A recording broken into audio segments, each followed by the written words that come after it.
Jésus-Christ.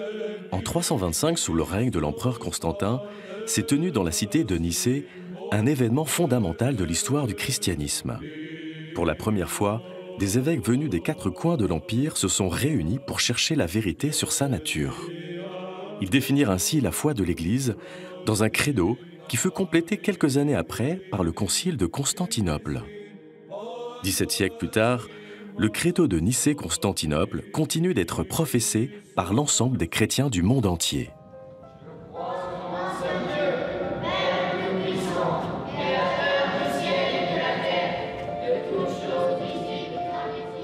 Un credo, c'est comme la carte d'identité du chrétien. C'est-à-dire que tous les chrétiens qui proclament le credo, au fond, formulent des affirmations à travers lesquelles ils se reconnaissent membres d'une même communauté. En grec, on dira plutôt symbole, qui est une manière de dire qu'on se réunit autour d'un texte. Ça reste quelque chose d'irremplaçable, parce que bien sûr, on peut toujours faire des professions de foi pour dire avec ses mots ce qu'on croit, c'est très bien, mais la liturgie est faite pour réunir. Le symbole de Nicée et Constantinople, sa grande valeur, c'est que justement, c'est un symbole commun à toutes les églises, et donc c'est une confession de foi qui peut être récitée d'une seule voix par tous les chrétiens.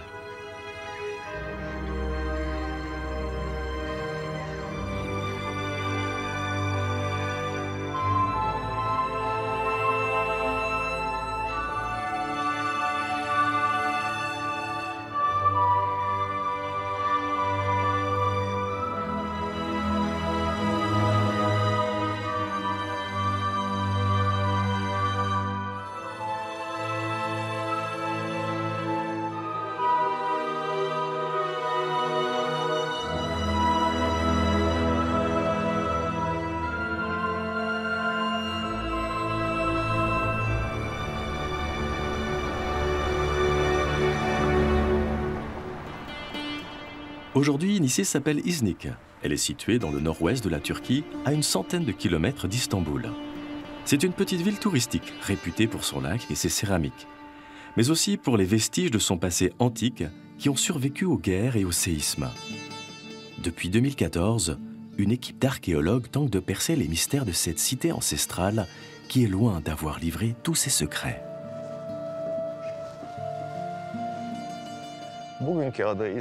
L'actuelle ville d'Iznik est une ancienne cité qui a réussi à subsister depuis la période hellénistique jusqu'à aujourd'hui. Nous savons, d'après les sources historiques antiques, que son nom était à l'origine Hélicorée. Après la mort d'Alexandre le Grand et suite à la guerre de succession entre ses généraux, c'est Lysimaque qui a conquis la cité. Et il a donné à la ville le nom de son épouse, Nicée. Elle faisait alors partie du royaume de Bithynie avant de devenir une cité romaine, puis byzantine.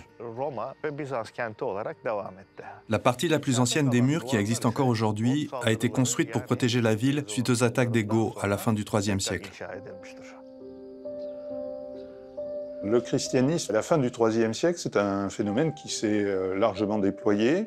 On estime qu'il y a peut-être jusqu'à entre 5 et 10% de la population chrétienne, avec des répartitions très inégales. On ne peut pas parler, comme d'un phénomène unitaire, du christianisme dans l'Empire romain. Il faut en réalité provincialiser et avoir une vue sectorielle. En Occident, c'est l'Afrique du Nord, un peu la Gaule du Sud, et puis donc la région de Rome. Pour l'Orient, la Syrie, l'Asie mineure occidentale, ce sont des régions déjà assez largement christianisées. À partir du XIe siècle, la Turquie s'est progressivement islamisée et aujourd'hui seulement 0,2% de la population est chrétienne. Les frères franciscains du couvent de la Nativité de la Bienheureuse Vierge Marie font partie de ces rares communautés catholiques qui, malgré les nombreux défis auxquels elles doivent faire face, prolongent la présence chrétienne dans cette région qui fut autrefois le cœur du christianisme.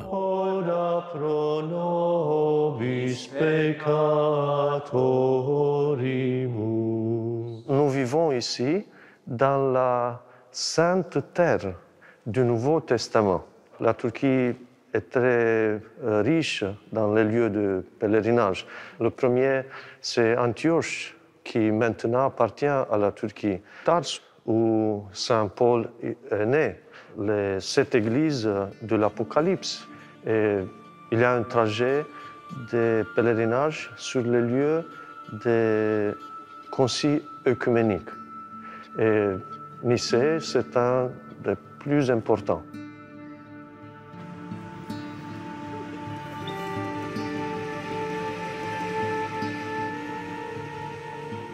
À la fin du IIIe siècle, les chrétiens sont mieux connus de leurs contemporains. On a une sorte de coexistence qui, selon certains textes, va jusqu'à une certaine forme de convivialité. Mais la situation est à la fois incertaine, et effectivement, on voit des tensions à plusieurs moments.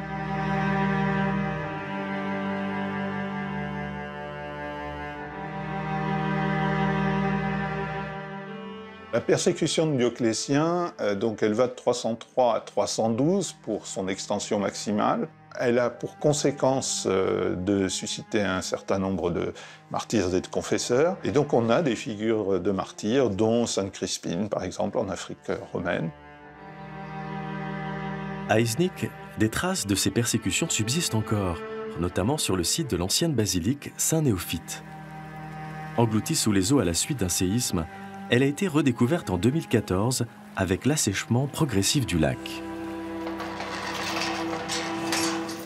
Elle fut un temps supposée avoir accueilli le concile de Nicée, mais cette hypothèse a finalement été écartée par les archéologues. Burada yaptığımız arkeolojik çalışmalar sonucunda Les fouilles que nous avons menées ici ont démontré que cette église a été édifiée à partir de l'an 390 après Jésus-Christ. Sa construction est donc clairement postérieure au premier concile de Nicée. Il s'agit d'un plan basilical classique composé de 3 nefs. Nous avons également découvert que cette section que vous voyez ici était un martyrium. Les textes historiques nous ont appris que se trouvait ici la tombe de Saint Néophyte.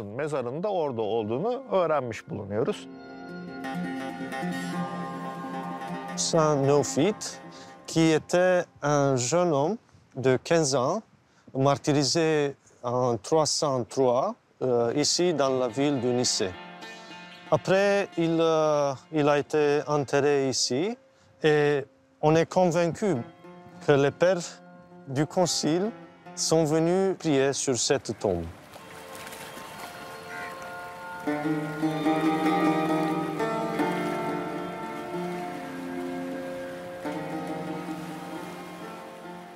Dioclétien, lorsqu'il a pris le pouvoir, en 284, n'a pas cru devoir le garder tout seul. Il s'est donc progressivement adjoint 3 collègues pour former ce qu'on appelle la tétrarchie. Et parmi ces tétrarques, en charge d'une partie de l'Occident, un certain Constance, qu'on appelle Constance Chlore parce qu'il avait le teint jaune ou verdâtre et il devait être hépatique. Et ce Constance a eu un fils d'une concubine, Hélène. Ce fils, c'est Constantin. Dès la mort de son père, il a réussi à se libérer de la prison dorée où il était retenu en Asie mineure et il est allé en Angleterre, en Bretagne, où son père était mort, et là, il s'est fait reconnaître par les troupes. Et à partir de là, a commencé une série de guerres civiles qui, par élimination successive des compétiteurs, a abouti en 324 au pouvoir du seul Constantin. Et parmi eux, il y a évidemment ce fameux Maxence, qui est maître de l'Italie, qu'il va vaincre par la bataille du Pont Milvius, le 28 octobre 312. La rencontre s'est faite au nord de Rome, en un lieu dit Pont Milvius, et la veille du combat, Constantin aurait eu une vision. Il aurait donc vu dans le ciel un signe lumineux et son armée avec lui, puis en songe, durant la nuit, une explication par le Christ du sens de ce signe, qui devient un signe de protection, qui est ce fameux chrisme, donc c'est le qui et le rho en grec, l'un pris dans l'autre, et c'est la vision chrétienne qui est à ses yeux décisive. À partir de là, Constantin entre de plus en plus dans le christianisme et devient de plus en plus l'empereur très chrétien. En 313, il a publié un acte réglementaire qu'on appelle pompeusement l'édit de Milan, qui arrête ce qui peut rester de persécution dans l'Empire. Ça change considérablement la donne. L'édit de Milan fait que le christianisme est désormais une religion légale, mais le paganisme demeure également légal.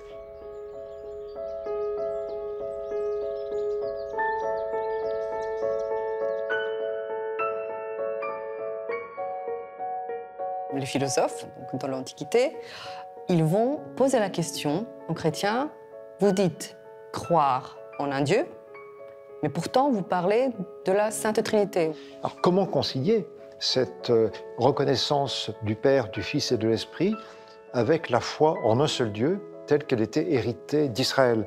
C'est la grande difficulté à laquelle les chrétiens des premiers siècles ont été confrontés. Il a fallu trouver un nouveau moyen d'expliquer comment est-ce qu'on peut maintenir le principe monothéiste et pour autant le dire Sainte Trinité. Et c'est à ce moment-là que le débat va surgir. Le Christ a effectivement insisté sur la vérité, et il est la vérité, il incarne la vérité. Donc pour les chrétiens, l'enjeu de vérité est fondamental.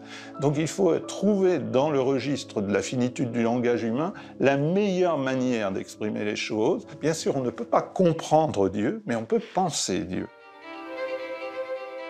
C'est une pensée en tension, c'est une pensée dialogique, si j'ose dire, et l'on voit effectivement des courants que l'on va nommer hérétiques aussi se manifester.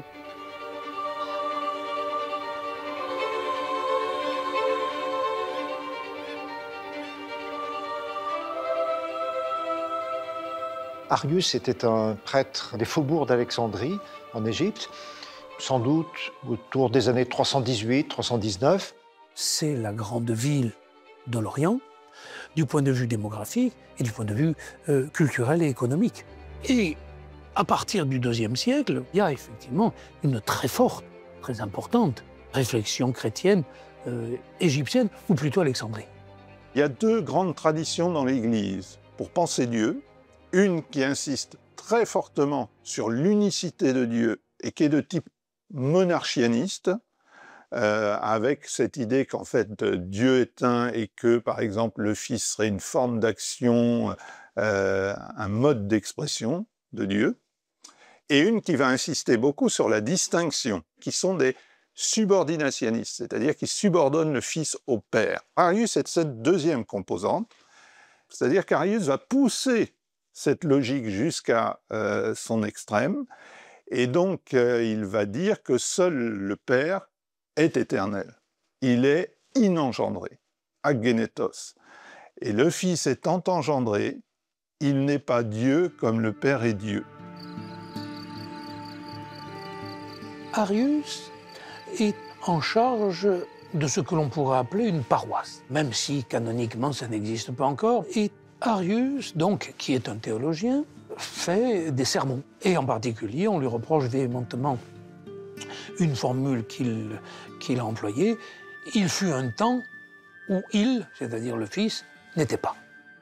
Et un autre qui veut dire à peu près la même chose, il est tiré du néant. Il vient du non-être.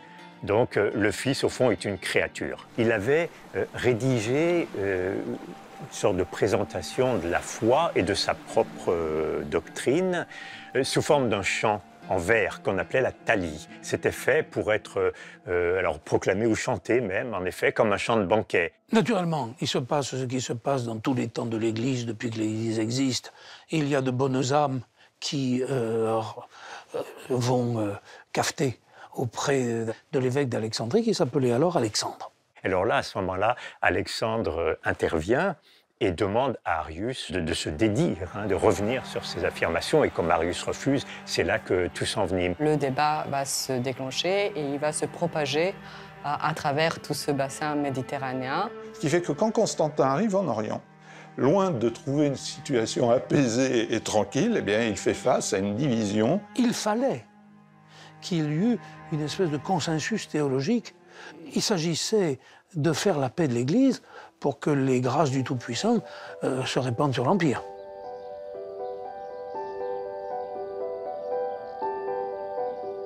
Donc le concile de Nicée est convoqué et réuni à l'initiative de l'empereur. Constantin décide de réunir de manière très officielle toute l'Ïcouménée, tous les métropolites des grands centres, aussi bien de l'Orient que de l'Occident, sont conviés pour délibérer autour des questions qui se posaient à ce moment-là. Donc c'est, disons, le premier, je dirais même l'unique concile que d'emblée on va caractériser comme étant un concile œcuménique.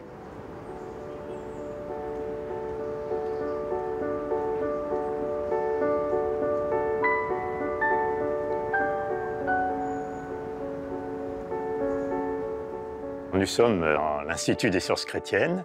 Il y a eu cette idée de fonder une collection qui puisse diffuser les textes des pères de l'Église avec une traduction française pour qu'on puisse le plus largement possible les faire connaître. C'est dans l'hiver 42-43 que le premier volume est paru.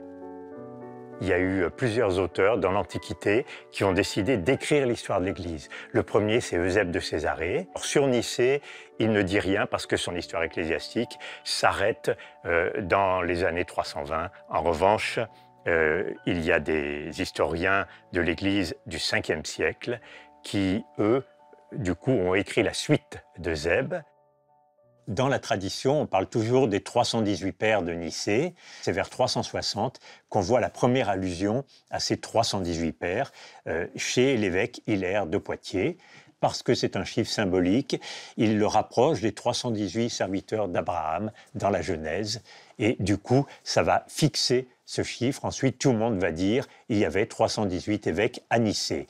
Mais d'après les documents historiques, il semble que les évêques étaient plutôt entre 250 et 300. Dans les sources grecques habituelles, et notamment les histoires ecclésiastiques, il n'y a que l'historien Socrate de Constantinople qui nous donne, dans son histoire ecclésiastique, au livre 1, une liste complète des participants au concile, avec des noms connus. Alors, il nous cite en premier, d'ailleurs, l'évêque Ossius de Cordoue. On a les légats de Rome, et on a, un peu plus loin, pour la Lycie, le fameux Nicolas, évêque de Myre, et ensuite une liste d'Égypte, de Thébaïde, etc., de Palestine, de Phénicie. Tous les évêques de l'Empire sont potentiellement invités. Et ils reçoivent pour cela la possibilité de prendre la poste impériale, de voyager gratis, si vous voulez, pour se faire transporter jusqu'au lieu du concile. En réalité, ce sont surtout des orientaux. Il n'y a, si je ne me trompe, que 3 occidentaux, 3 latins. L'évêque de Rome, par exemple, n'y était pas, mais il s'était fait représenter par 2 prêtres qui étaient ses légats. En revanche, on avait un évêque gaulois, l'évêque de Die, un évêque espagnol qui va jouer un rôle très important au concile, Ossius de Cordoue. Il y a Eustade d'Antioche, l'évêque d'Antioche. Il y a évidemment Eusèbe de Césarée. Vous avez Alexandre d'Alexandrie. Vous avez Eusèbe de Nicomédie, qui est un soutien d'Arius. Alors Arius lui-même ne participe pas au débat. Était-il présent avant la tenue des débats? C'est possible, c'est même indiqué par Ruffin d'Aquilée, mais c'est un peu tardif comme témoignage.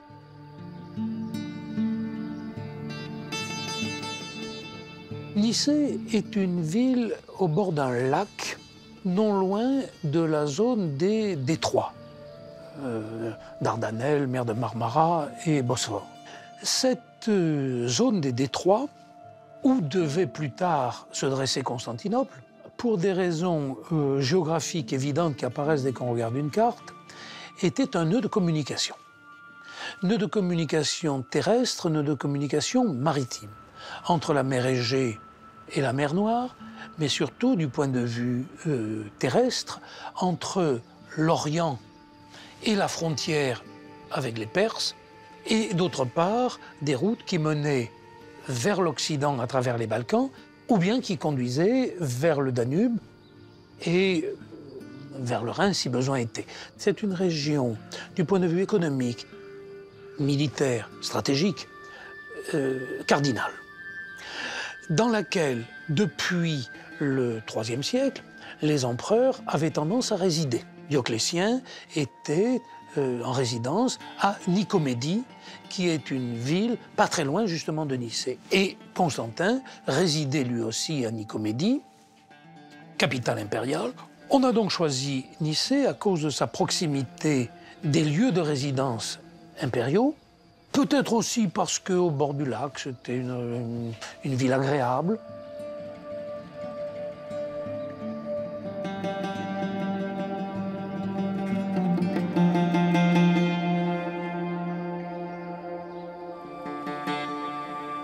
Ça, c'est une des 4 portes de l'entrée dans la ville.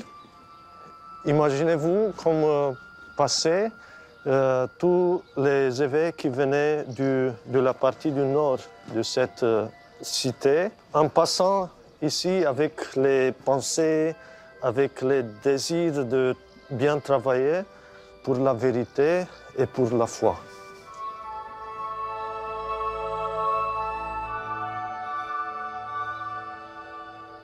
Pour la première fois, des évêques d'Orient et d'Occident étaient réunis ensemble dans un concile. C'était comme une nouvelle Pentecôte, ce concile, parce qu'ils venaient de partout et pour partager une foi unique.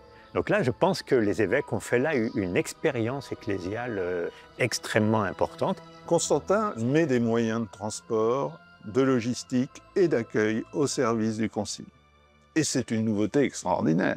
Il faut quand même imaginer qu'une décennie plus tôt, un petit peu plus, les empereurs persécutaient les chrétiens. On voit la présence de certains évêques ou même prêtres qui étaient mutilés, qui sont présents. Certains montraient leurs blessures, enfin, un montrait qu'on lui avait crevé un œil, enfin, etc.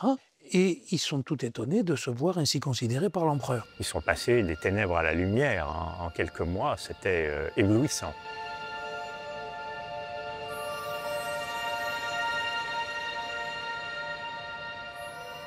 Le lieu exact où se tinrent les séances du concile reste encore aujourd'hui un mystère que les archéologues tentent de percer.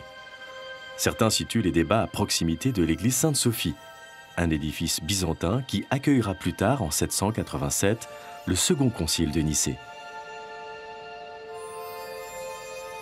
D'autres avancent l'hypothèse de l'amphithéâtre antique, transformé en église dès le IVe siècle.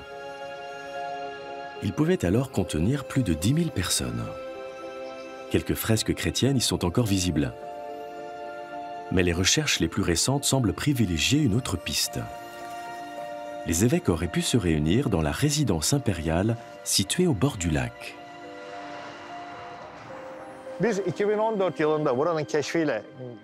Lorsque nous avons entamé les fouilles sur ce site en 2014, les habitants l'appelaient déjà le palais de Constantin. On sait que Constantin assistait au concile, il devait donc logiquement résider quelque part et avoir un palais dans la cité. Le concile s'est réuni sous son autorité, mais on ne connaît pas le nombre exact de participants, car les évêques étaient accompagnés par un certain nombre de diacres et de prêtres. Cela faisait beaucoup de monde. Cet endroit semble suffisamment vaste pour accueillir un tel rassemblement. Nous ne pouvons pas encore affirmer avec certitude qu'il s'agit bien du palais impérial, mais ce lieu sera notre terrain de travail dans les années à venir, et grâce à nos recherches, nous pourrons bientôt être fixés. Le concile se réunit dans un palais impérial, comme si on réunissait un concile à l'Élysée. Enfin, il faut comprendre, ou à la Maison-Blanche, il faut comprendre ce que ça veut dire.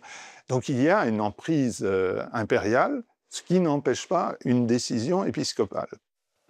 La définition de la foi, c'est les évêques. L'empereur fait plutôt profil bas, de ce point de vue-là.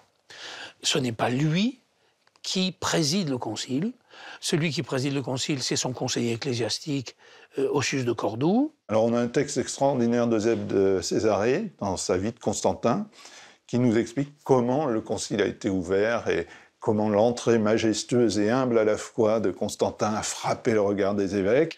Au signal qui annonçait l'entrée de l'empereur, tous se levèrent, et lui-même enfin s'avança au milieu de l'assemblée, semblable à un céleste envoyé de Dieu, brillant comme de 1000 feux dans son manteau éblouissant, resplendissant de reflets flamboyants de sa robe de pourpre, paré de l'éclat lumineux de l'or et des pierres précieuses.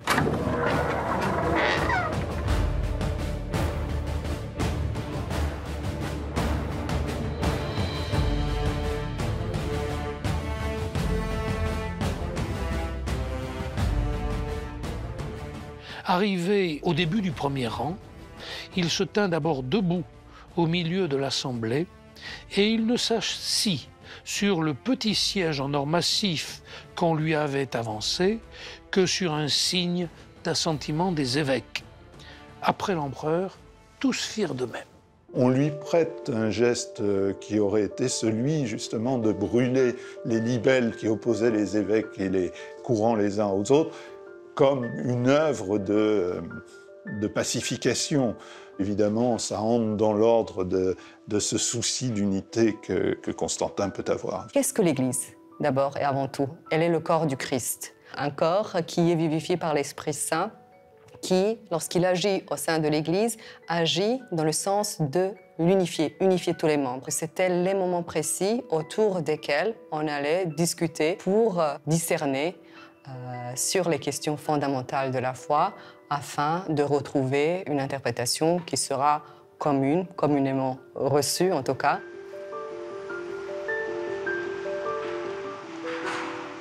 Nous sommes dans la cathédrale grecque Saint-Stéphane, de la rue Georges Bizet, qui est à l'origine une église orthodoxe, celle de la communauté grecque, construite en 1895 et devenue siège épiscopal en 1953. Le concile de Nicée est le premier concile écuménique. Il est l'image de l'Église, l'image de la synodalité. C'est l'ensemble des évêques qui confessent la foi dans la divinité et l'humanité du Christ. Et Monseigneur Emmanuel a voulu cette fresque dans cette salle, qui est la salle de réunion de l'Assemblée des évêques orthodoxes de France. En 311, l'évêque d'Alexandrie, Pierre, eut une vision la veille de la divine liturgie, alors qu'il devait décider de recevoir ou de ne pas recevoir Arius dans la communion de l'Église, et il vit le Christ avec un vêtement déchiré, symbole de l'Église qui sera déchirée par la question arienne sur la nature du Christ. Alors, au centre de la fresque, il y a bien entendu l'empereur Constantin, qui a permis le concile de Nicée. Tout autour de la figure impériale sont les évêques, donc les primats des grands sièges épiscopaux, donc Ossius, Alexandre et Athanase. Athanase est représenté comme évêque, bien que à la date du concile de Nicée, il n'était que diacre. Arius est à l'opposé du Christ. Il a la position des vaincus lors des triomphes impériaux. Il est allongé, il est écrasé, par l'empereur et au-dessus de lui, par le Christ. Les évêques avaient le souci de la vérité. Ils étaient conscients du fait que la position d'Arius ne respectait pas la révélation donnée par le Nouveau Testament. Et ils ont eu à cœur précisément de rétablir la vérité pour guider le peuple chrétien. Arius avait pas mal de passages bibliques sur lesquels il pouvait s'appuyer. On a voulu voir des figures du Fils dans l'Ancien Testament annoncées de façon prophétique, voilée, et notamment le Fils de Dieu a été assimilé à la sagesse. Dans le livre des Proverbes, au chapitre 8, la sagesse se présente elle-même et dit « Le Seigneur m'a créé au commencement de ses voies ». Des partisans d'Arius disaient « Vous voyez bien, la sagesse dit qu'elle a été créée, et si on comprend que le Christ, en fait, c'est l'accomplissement de cette figure de la sagesse, ça veut dire que le Christ a été créé. » Il y a un passage comme un verset de l'évangile de Jean, Jean 14, 28, « Le Père est plus grand que moi ». Alors, si on prend cette affirmation toute seule, en l'isolant un peu de son contexte, ça semble dire très clairement que le Fils est inférieur au Père. Dieu, en tout cas dans l'Antiquité, nous le définissons comme celui qui est éternel, qui ne change pas, qui n'est pas engendré d'ailleurs, et pourtant, toutes ces écritures nous parle du Christ comme d'un homme qui a souffert, qui avait faim, qui avait soif. C'est l'épisode de la Samaritaine, en Jean 4. Il s'assied parce qu'il est fatigué du chemin. Est-ce que Dieu peut être fatigué? Ou alors l'agonie de Jésus à Gethsémani, quand il dit « Si se peut que cette coupe s'éloigne de moi », est-ce que c'est un propos digne de Dieu? Athanase et d'autres répondaient, ce qui est dit à travers là, c'est la condition humaine que le Christ est venu assumer. Mais ça n'implique pas du tout que le Christ soit une créature. Il va y avoir une clé exégétique que les pères de ce temps vont élaborer de façon très rigoureuse.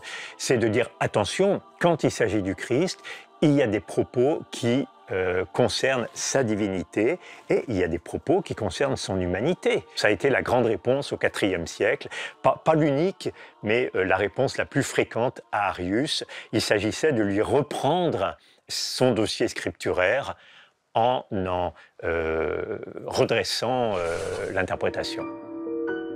Dans la fameuse scène du buisson ardent, en Exode 3, Moïse dit simplement « Mais de la part de quel Dieu vais-je parler puisque Dieu l'envoie au peuple ?» Et là, Dieu lui répond « Je suis », tu diras « Je suis ». Dans l'évangile de Jean, la divinité de Jésus est suggérée. Quand Jésus dit « Je vous le dis avant qu'Abraham fût, je suis », c'est une allusion à cette fameuse parole de l'Exode « Je suis ». Le prologue johannique dit explicitement que le Verbe de Dieu était auprès de Dieu, il était Dieu. Et dans l'évangile de Jean, Jésus dit « Moi et le Père, nous sommes un ». Et le Concile de Nicée a voulu précisément être fidèle à cette révélation de l'unité radicale entre le Fils et le Père. Pendant plus de 2 mois, entre le 20 mai et le 25 juillet 325, les évêques de Nicée se sont attachés à rechercher la cohérence de la révélation dans les textes de la Bible, qui semblent parfois contradictoires. Leur méthode, presque scientifique, consistait à examiner, préciser, affirmer et écarter les mauvaises interprétations. Les actes officiels du Concile ont été perdus et les historiens antiques n'ont pas relaté le détail des sessions. Cependant, les débats ont certainement été vifs, comme le montre la tradition hagiographique qui a conservé la mémoire de quelques épisodes extraordinaires. À la droite de l'empereur Constantin sont 2 figures de saints, un peu en retrait dans la grande histoire dogmatique, mais très important dans la piété orthodoxe. D'abord, saint Spyridon, donc évêque de Trimitonte, une petite ville à Chypre, et qui est à l'origine d'un miracle qui est raconté dans la vie qui nous a été transmise par Siméon Métaphraste. Lors du concile, l'évêque a pris une brique dans sa main. De cette brique a jailli une flamme et s'est écoulée de l'eau. C'est un miracle qui représente de manière sensible le mystère de la Trinité, puisqu'on voit 3 éléments qui s'unissent en une seule brique, comme dans la Trinité, il y a 3 personnes en une seule divinité. À la droite de saint Spyridon, un saint qui est plus connu de l'Occident, saint Nicolas, évêque de Myre en Lycie, selon la géographie. Il aurait, au cours du concile, giflé Arius, considérant ses propos comme blasphématoires. Il a été exclu du concile. Et au cours d'une nuit, un des pères a eu la vision que le Christ et la Mère de Dieu lui remettaient l'homophorion, cet élément du vêtement liturgique. Donc, dans la dignité épiscopale, Nicolas a été réintroduit parmi les pères du Concile. Animés par la quête de vérité, les pères du Concile ont cherché comment exprimer avec justesse et profondeur leur adhésion à la parole de Dieu. Face à l'hérésie d'Arius, il leur a fallu trouver les mots capables de dire la foi qu'ils partageaient. Un texte émergea de leurs réflexions inspirées, un texte s'ouvrant par ces mots « Nous croyons ».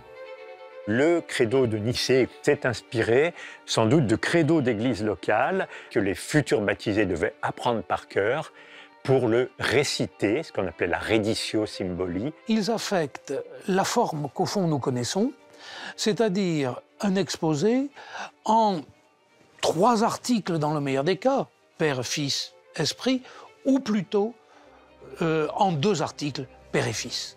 L'Esprit Saint étant moins l'objet, pour le dire un peu rapidement, de spéculation que de vie intérieure. Le symbole des apôtres entre dans ces catégories-là. C'est un symbole sans doute de l'Église de Rome, qui est plus ancien que celui de Nicée. Il a dû être élaboré peu à peu, puisqu'on a déjà, dans l'œuvre d'Irénée de Lyon, à la fin du IIe siècle, un symbole de foi qui ressemble. Alors, c'est pas le même, hein, mais pour les principaux articles, c'est la même chose. C'est un symbole qui est très utilisé dans les liturgies en Occident. Peut-être parce qu'il est plus simple. Il n'y a pas justement cette trace des controverses dogmatiques qui ont eu lieu à Nicée et qu'on trouve dans le symbole de Nicée-Constantinople. À Nicée, donc, beaucoup d'évêques rechignaient à l'idée qu'une profession de foi ne soit pas simple. Ça partait d'une intuition tout à fait légitime, c'est-à-dire que le credo appartient à tout le monde. C'est quelque chose que je dois pouvoir réciter en le comprenant, mais lorsqu'il commence à y avoir des difficultés d'interprétation, qu'on n'est pas d'accord, on est obligé d'aller un peu plus loin, d'entrer à un niveau de précision un peu plus élevé. Ce texte a dû être proposé en séance. Les pères du Concile ont dû travailler dessus pour élaborer leur propre formule en y ajoutant ce qu'ils voulaient ajouter. Je crois en un seul Dieu, Père Tout-Puissant, Créateur du ciel et de la terre, de l'univers visible et invisible. Je crois en un seul Seigneur Jésus-Christ, le Fils unique de Dieu, né du Père avant tous les siècles. Il est Dieu né de Dieu, lumière née de la lumière, vrai Dieu né du vrai Dieu, engendré, non pas créé. À partir du moment où Arius commence à dire « oui, mais dans l'Écriture, on peut comprendre que le Fils est advenu à un certain moment », là, on est obligé d'affiner le langage en distinguant être engendré et être créé. Devenir, c'est arriver à l'être à un moment donné. Alors que la génération, l'engendrement, ça peut être un acte éternel qui ne s'inscrit pas dans le temps, mais dans l'être divin. Un seul Fils qui naît éternellement du Père et qui naît dans le temps de la Vierge Marie. Alors, c'est pas facile de penser ça, et au fond, les outils conceptuels n'étaient pas là pour penser ça, qui est une nouveauté totale. Et c'est à ce moment-là que finalement aussi le miracle se produit, parce que l'Église va s'engager dans un dialogue extrêmement profond avec la culture qui était la sienne, donc la culture hellénique. Le terme fondamental qui va être utilisé pendant le Concile de Nicée et qui va ensuite provoquer 50 années de débat, c'est le terme « homoousios ». Homoousios signifie consubstantiel. On a le préfixe homo, de même nature, de même genre, et puis ousios, c'est un dérivé de ousia, c'est l'essence, c'est le fait d'être. Cet adjectif avait dans la langue grecque courante un sens bien précis. On dit de deux pièces de bronze qu'elles sont homoousia, c'est-à-dire que c'est deux pièces, mais elles sont du même métal. Ça signifiait que le Fils est du même être, de la même essence que le Père. C'était une façon de dire qu'en aucun cas, on ne pouvait le dire inférieur au Père. Les personnes qui posaient des questions à des communautés chrétiennes ne comprenaient pas, ne venaient pas du langage biblique, et on avait besoin d'incarner la parole divine, d'incarner le message biblique, mais dans un espace culturel qui saurait le redire à sa façon. Au fond, il s'agit d'une traduction. Ce que l'évangile de Jean disait à travers l'expression « moi et le Père, nous sommes un », le Concile de Nicée l'a traduit par ce terme philosophique « le Fils de Dieu est consubstantiel au Père ». Donc c'est une audace, et c'est tout à fait passionnant. Ça veut dire que la tradition peut être dynamique pour rester fidèle à elle-même face à des questionnements nouveaux. Elle va déployer les ressources de l'intelligence sous la lumière, évidemment, de l'enseignement théologique, et pour les chrétiens, dont je fais partie, de l'Esprit Saint. Et du coup, vont arriver des mots plus techniques et tout ce langage théologique que la tradition de l'Église, des Églises, va peu à peu élaborer. On a aujourd'hui, on peut écrire des dictionnaires de théologie, alors qu'évidemment, au début du IVe siècle, il n'y avait à peu près pas de mots techniques, ou très très peu.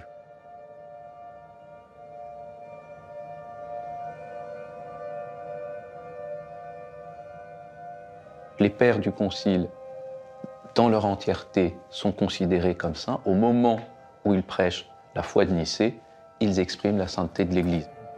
Dans la piété orthodoxe, le Concile de Nicée est célébré à une date spéciale, fixée dans le calendrier.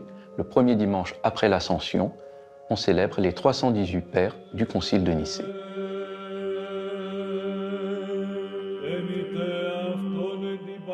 Comme tout office, la fête des pères du Concile a sa propre hymnographie, une hymnographie à contenu dogmatique.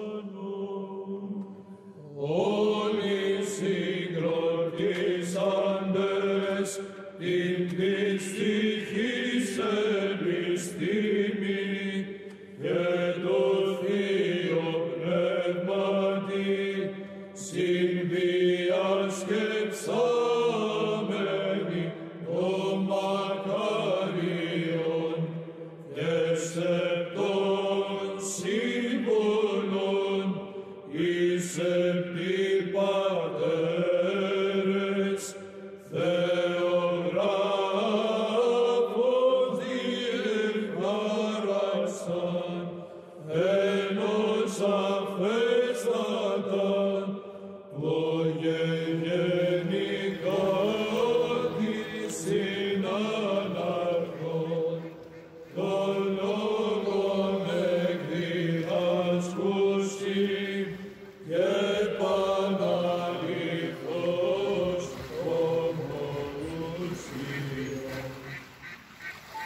Le Concile de Nicée ne s'est pas contenté de formuler la foi, le fameux symbole de foi, même si c'est son apport essentiel, c'est l'apport qui est le plus souvent retenu.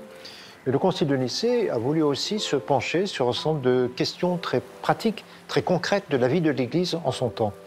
Et parmi ces questions, il y avait les questions de la date de Pâques, parce que toutes les églises ne célébraient pas la fête de Pâques à la même date. Une des grandes options qu'il fallait prendre, c'était est-ce qu'on célèbre Pâques comme les Juifs, le jour de la Pâques qui dépendait du calendrier lunaire et qui n'était pas un dimanche, ou est-ce qu'on célèbre la Pâques un dimanche parce que le dimanche est le jour du Seigneur. C'était l'usage déjà majoritaire au moment de Nicée, dans les églises locales, mais il y avait des églises johanniques notamment, qui gardaient cet usage qui va s'appeler quartodécimant, parce qu'on célébrait Pâques le 14e jour après la nouvelle lune de printemps.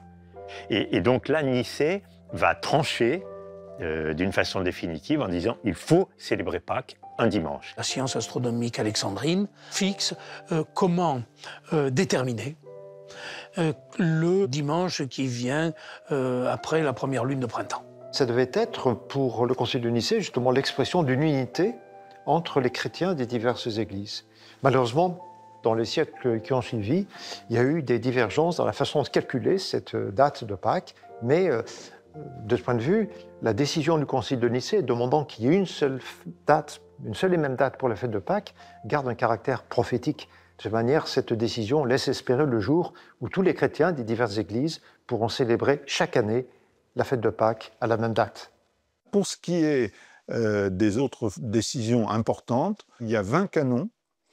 Ils traitent volontiers, alors à la fois de l'organisation de l'Église, notamment les canons 6 et 7, qui sont très importants et qui commencent à dessiner une forme de hiérarchie. On fait valoir l'ancienneté et la tradition de Rome, qui permet de dire celle d'Alexandrie. On donne une place à Antioche et on signifie aussi l'honneur qui doit être rendu à Jérusalem. Il y a aussi ce rapport à la dignité du clergé, au fait que l'on ne doit pas aller au-delà de ses prérogatives, notamment au titre territorial. Donc toute une série d'éléments. Dans l'ordre des canons, il n'y a pas une ligne directrice totale, mais on voit bien un certain nombre d'enjeux malgré tout être traités.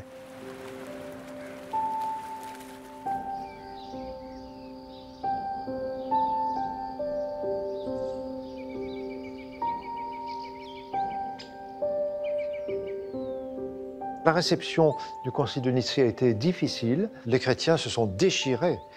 Certains restaient partisans d'Arius, d'autres, à l'extrême opposé, voulaient absolument défendre le Concile de Nicée. Et entre ces deux tendances, il y avait encore tout un éventail de positions intermédiaires. Les arianisants stricts, donc ceux qui soutenaient les positions telles que Arius les avait prononcées, eux, ils vont assez vite disparaître. Ceux qui vont rester, c'est ceux qui chercheront à clarifier le terme de homoousios. Il y a eu plusieurs partis qui ont essayé de trouver des formules de compromis, c'est-à-dire qu'on prenait des variantes. Au lieu de dire que le Fils était de la même substance que le Père, homoousios, on a essayé de dire qu'il est d'une substance semblable. C'est ce qu'on a appelé les homéousiens. Puis il y en avait d'autres, un peu plus proches des ariens, sans être franchement ariens, qui étaient homéens et qui disaient simplement le Fils est semblable au Père, mais on ne parlait pas de substance. On verra bien que le Concile œuvre peut-être encore plus dans ce temps de réception. Et là, on retrouve ces dimensions de l'Église comme corps du Christ, parce que les décisions qui sont prises au moment d'un concile ne tombent pas d'en haut de la réunion elle-même, mais elle inclut toute la communauté ecclésiale, c'est-à-dire toutes les personnes qui, par la suite, doivent recevoir les décisions conciliaires. Donc c'est un long déploiement qui connaît un terme en 381 en Orient par le concile de Constantinople, qui revient sur Nicée, reprend Nicée, mais le déploie. On a affirmé cette phrase qui se trouve à la fin du deuxième article, l'article concernant le Christ, et son règne n'aura pas de fin. Ça, c'était pas dans Nicée. Et puis, deuxième question, par une espèce de développement, je dirais, naturel. Les questions qui se posaient concernant la divinité du Fils, à un certain moment, elles se sont posées concernant la divinité de l'Esprit. Le concile de Nicée avait été très silencieux sur le Saint-Esprit. Donc il a fallu rajouter à Constantinople ce que l'Église catholique croyait sur l'Esprit. C'est que la relation d'amour entre le Père et le Fils est elle-même divine. Cette relation est une personne et c'est l'Esprit Saint. Ce qui fait que le texte de Nicée et le texte dit de Nicée-Constantinople sont convergents mais ne sont pas identiques. Il y a un déploiement de sens lié à de nouvelles actualités, de nouvelles controverses. Le Concile de Nicée nous propose, à travers son symbole, une conception génétique de la divinité. Tout vient du Père, dans l'éternité bien sûr, du Père vient le Fils et l'Esprit. Dieu unique, en trois personnes, qui est créateur du monde, de l'univers. Mais il y a en Dieu même, donc, on pourrait dire, cette fécondité interne à la vie divine, ce jaillissement dynamique. Le Père est vraiment la source sans source, la source absolue. Et de cette source du Père viennent le Fils et l'Esprit. Les controverses du IVe siècle ont parfois paru être des querelles de mots. Elles furent pourtant décisives. La conception simpliste de la doctrine d'Arius séduisit beaucoup de monde. Mais dans les décennies qui suivirent le Concile, les héritiers de Nicée, au risque d'être exilés, choisirent de défendre la vérité de la révélation sans céder sur la complexité du mystère trinitaire. Ce concile marque ainsi l'acte fondateur d'un génie propre à la pensée chrétienne, savoir distinguer sans séparer. En formulant son credo, Nicée a gravé pour l'éternité les articles de foi qui unissent encore aujourd'hui tous les chrétiens. Le concile de Nicée fait l'objet d'une reconnaissance très particulière, spécialement après 381. Une fois qu'elle est acquise, elle est acquise. Et il va désormais faire figure de premier concile œcuménique. Et on va inscrire dans la tradition des églises un certain nombre de conciles œcuméniques. On va parler des 7 conciles œcuméniques de l'Église indivise. Qu'est-ce que ça veut dire œcuménique?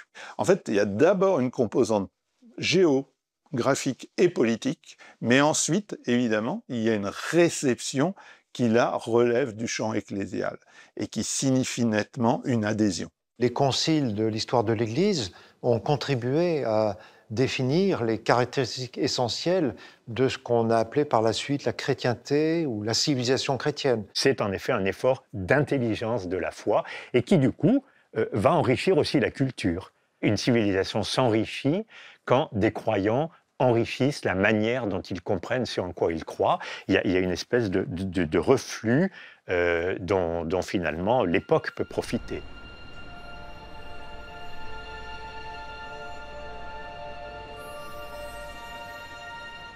Je trouve que c'est d'une audace et d'une joie aussi extraordinaire que de penser Dieu, de mobiliser avec confiance les ressources de la pensée humaine, puisque c'est conforme au motif d'incarnation du Christ.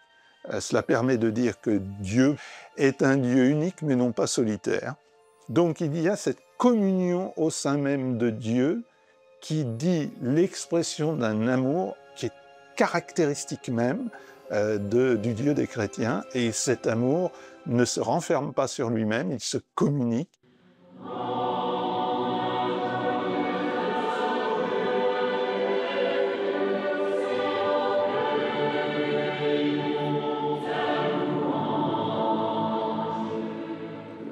Tout au long de l'Évangile, Jésus demande à ses disciples de croire en lui, mais croire en sa personne. C'est de confesser la foi en Jésus comme Fils de Dieu et Dieu qui procure le salut.